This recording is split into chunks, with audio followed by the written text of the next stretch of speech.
What's up, everyone? Daniel here, and it's time to review the Season 3 finale for The Last Ship, which is Season 3, Episode 13, titled Don't Look Back. Spoiler review. Make sure you have seen the episode. It should take me about 2 minutes to recap it, then I'll give you the pros, cons, and final score. Thanks so much for joining me.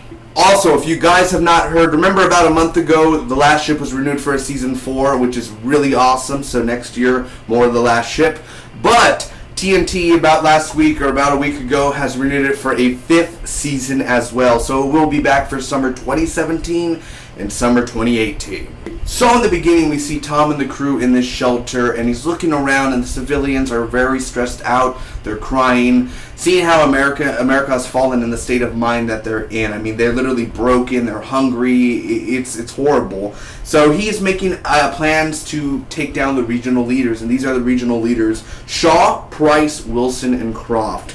Now, they end up capturing Wilson and Croft, Tex's group, and Wolf's group, I believe. They end up capturing them, and Slattery's group too. They take them and put them in jail. Now, Shaw and Price are together at the White House, and they're messing around with these missiles that we saw last week or 2 weeks ago. I think it was last week, the ones that we saw where they put their thumbs down and the missiles go. The drone strike, basically. So the drone ends up going to the Nathan James, and it does hit, has a direct hit. The Nathan James is stopped, and it's not a horrible explosion, but enough where it's damaged, where they have to stop the Nathan James, and they start to put smoke out and everything, kind of using a tactic to off the radar them and have the smoke out. Sasha and Kara are going to have to go in with no backup because, again, Sasha and Kara are outside the White House, and the missile, the whole computer that controls the drone is inside the White House. They have no backup, so they have to. I mean, they're like 30 minutes out, and somebody else is an hour out. They have to go in without any backup. So they end up going in. Price gets killed. Not by them. Shaw ends up turning on Price right away. I mean, literally, she has somebody kill Price, which I found that kind of stupid. I honestly thought that was like, wow, that was...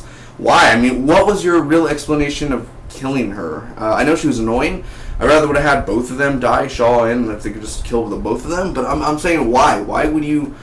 I don't understand. It's not like they're fighting over money or anything. It's not like I'm going to have this money and no one's going to have the money or something like that. So she ends up getting killed. They enter the White House, Kara and the group, and they end up fighting, which is a really cool action scene. They're taking over the White House area. It's really awesome, and they end up winning. Tex and his crew end up saving the day as well when they're stuck in this corner. They end up saving the day. Shaw has Chandler's kids, and this is a big turning point, man. This is where it starts to get more emotional. It starts to have more of an impact on you. And she wants to do an exchange. Shaw says, Chandler, you come to me, and when you come, I'll let your kids go.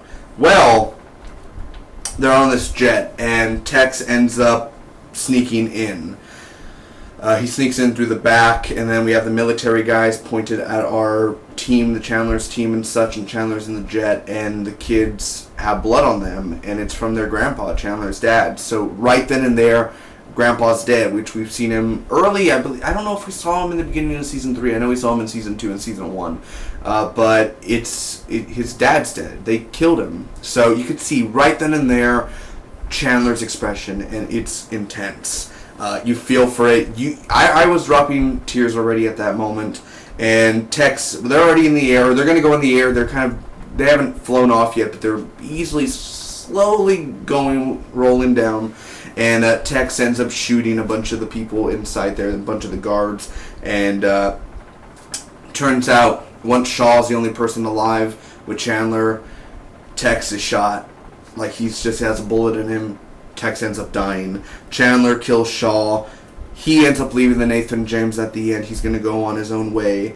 And they do this salute. And Slattery says, don't look back. Now on to the pros and cons.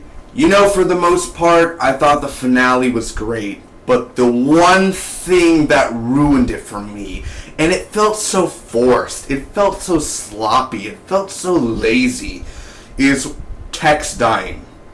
All season, we've been waiting, where's Tex? Where's Tex? Where's Tex? Oh, he comes back, for 3 episodes. And they kill him off. And I understand the actor signed on to Suits. He's in Suits now, I understand. But the thing is Save him. Let him go with his daughter. Let him go live again. And then he pops up later in season 4 or season 5. Hell, we have 2 upcoming seasons. You could have saved him. Why? It felt so forced. It felt really forced to kill him. You didn't have to. Honestly, that's the one thing that ruined the finale for me. Everything else was great at the point. It was intense. It was emotional. I was crying for Tex. I cried so much. And for the kids and the grandpa dying. And Chandler, Eric Day in this episode was fantastic, let me tell you. As in just his reactions. And this is a different Chandler. Especially when they're going to go out and get these regional leaders. And Tex and Chandler, they're doing eye to eye, like they're doing this whole staring, and this is a different Chandler. Like this is old Chandler. This is season 1 basics Chandler of Tex and Chandler, and like we see him differently. He's not all stressed and everything. We get to see him as a human, because usually Chandler's a brick wall all the time, but this episode, we really get to see Chandler just be a regular human being for once. And I thought Eric Dane played it off so well. And then again, Tex, I thought Tex was awesome this episode. I had a feeling when he was, the daughter brought him the gun and everything, I was like, I wonder if he dies. No. We have 2 seasons. They're not going to kill off, a fan favorite, and they ended up killing off the fan favorite. I had a small smudge of a feeling that they'd do it, and I thought it felt forced. No one even saw him go to the back of the jet. There were like 20 military officers, and they didn't even see him go. Horrible. They're doing a horrible job if they didn't see Tex go. But first off, I thought Tex was awesome again this episode. Great action, and Chandler had amazing scenes. The Nathan James, for sure, on when the missiles were coming and they were taking him out. That for sure, I thought the missile was going to hit them again because it overheats and then it has to go again. Like, it takes time to cool off. That for sure. I mean, there were intense battles. The action, the effects, for sure. Kara and them taking the killing the guards in the White House was really cool as well. Again, Tex and his daughter had a really cute scene. She brought him some ammo, and she's like, go kick some ass, Dad. And the thing is, season 1 and season 2, Tex was always saying, my daughter, my daughter, my daughter, my daughter. And now that we got to see his daughter, we barely got to see them interact with each other. Barely. We didn't get to see them interact that much. And the thing is, now we're never going to see them get to interact. I understand. It would be cool. I hope Tex's daughter becomes part of the team. I hope they just don't write off her character and like, well, Tex is dead, we'll throw, she's done for. I hope she is part of the team and she helps out and she makes her dad proud, because Tex's daughter looks like she could be a cool person. She knows the gun. She's used a gun before. We've seen her. She looks like a mini little badass, a mini little Tex. Can she become a fan favorite now? I think so. She has the potential. But their scenes together, again, I'm super pissed that we don't get to see more of them now, but their little scenes, their little interactions, it did feel a father and daughter relationship. Now, I really enjoyed the ending with Chandler walking off the Nathan James and then saluting him, saying, don't look back. Where does this take Chandler now? Now, I'm assuming he's going to go with his family and bury the father and everything. I think, it was a good ending. It wasn't a great ending. I wasn't like, masterpieceful ending, man. Because still, 2 more seasons, it kind of gives away that the war is far from over. There's going to be probably a lot of resistance. There's going to be maybe another territory coming up and going to attack the USA. I don't know. The war is far from over, man. We still have to rebuild the USA. But I can't see Slattery being the number 1 person. Like, I like Slattery. I really do. I think the Baldwin guy is really nice. I think he's really cool. I don't think he could hold a show on his own. I don't think he could be the main face of the show. I think Eric Dane just has to be there. So I don't think Chandler's going to be... He's going to be in the show, of course, next season. Hopefully he'll have a beard, like a 24 Kiefer Sutherland Season 2, Episode 1 beard and everything, just in a cabin, and Slattery comes to look for him. He has to hike a big mountain. He opens the cabin, and at the end you see Thomas Chandler, just at the end, like, I knew you'd come. How amazing would that be to open up season 4 like that? Hiking with the gear and everything, shooting some deer. He's like eating raw meat, like just a warrior, man. Talking about Chandler wise, like, be pretty awesome. And like I said earlier, I love the action this week. Multiple uses of flashbangs, a random bald security guy using the assault rifle like he's Tony Montana, and Burke jumping through a window. The last ship's action rarely disappoints. Now, bringing up the word disappointing, there's only 2 things that really come to mind about this finale. Tex dying, and how he dies. When did he get shot? Now, I know maybe the pilot probably shot him or something, and we just didn't hear him make a noise. It was supposed to be a big surprise and all that. But still, it's like, he gets shot, he falls down, and then he's like, "You're a good man," and he ends up dying. Not even a single word of his daughter, "Take care of my daughter, do this, do that." He just kind of dies. And that's it. And again, nobody saw Tex go into the back of the jet. Also, I thought Shaw was a pretty weak villain. And it kind of goes both ways. Chandler ends up killing Shaw, but Tex is like, "No, you're better than this." Tex dies, he ends up killing Shaw, like he's saying, "No, don't kill her." And then he ends up killing her, but, you know, she's talking and she's annoying, and she had his kids hostage, she had his dad killed, she ruined America, she had Tex die. I mean, the whole point, if it wasn't for her, Tex wouldn't have been dead.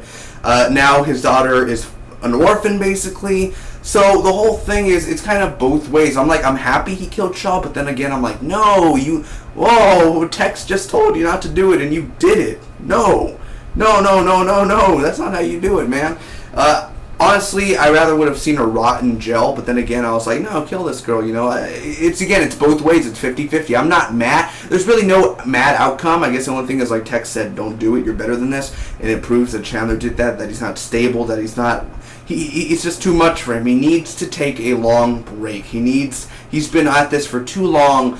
He needs a breather, quite a long breather. And I understand that whole point there, but still, it's like, you should have arrested Shaw, or at least shoot her like in the kneecap, and then the other kneecap, and then shoot her in the elbow, and then shoot her in the other elbow. Like, make her have a slow death instead of just a simple, easy death. He could have instantly hurt her. Like, how did my dad die? Did you shoot? Did you kill him long? Did you kill him fast?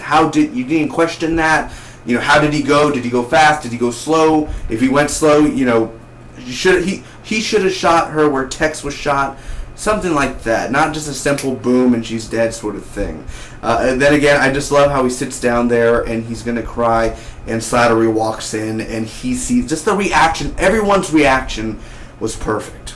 Overall, I thought this finale was great. It had some awesome action and really good emotional scenes. Killing Tex off was a huge mistake as well. Shaw and the regional leaders and them were just pretty weak at the end. Very weak villains. I'm going to give The Last Ship Season 3, Episode 13, titled Don't Look Back, an A-. Well, ladies and gentlemen, boys and girls, I want to thank all of you for sticking around with me throughout the whole Season 3 of The Last Ship. I hope we get to do it for Season 4 and Season 5 in the future, man. I really, really, really hope so. Thank you so much for making the summer awesome. And just reviewing this show was super fun. If you have not seen my Season 2 review of The Last Ship, links down below in the description. As always, many shows I'm reviewing. Over the next 3 months, I'm reviewing over 43 TV shows. My fall TV schedule is in the link down below as well, so if you guys will, please check out the channel. There's much more content for you guys along the way. All you Last Ship fans, remember, next summer, and a lot more to come, a lot more TV shows. Tomorrow, American Horror Story.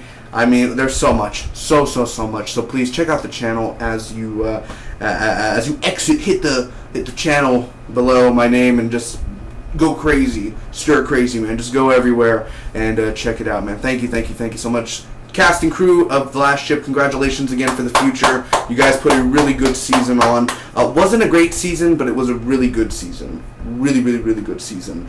Dr. Scott, lazy writing, very lazy writing, and then it's just very lazy writing for Dr. Scott and lazy writing for Tex. So I'm very pissed off about those two things. But other than that, yeah, good season overall. Thanks again. Thanks for watching, everyone. If you enjoyed this review, make sure to smack that like button. Comment down below. Tell me what you guys thought about The Last Ship Season 3 finale. You can share this with your friends and hit that subscribe button for more. The road to 500 has begun.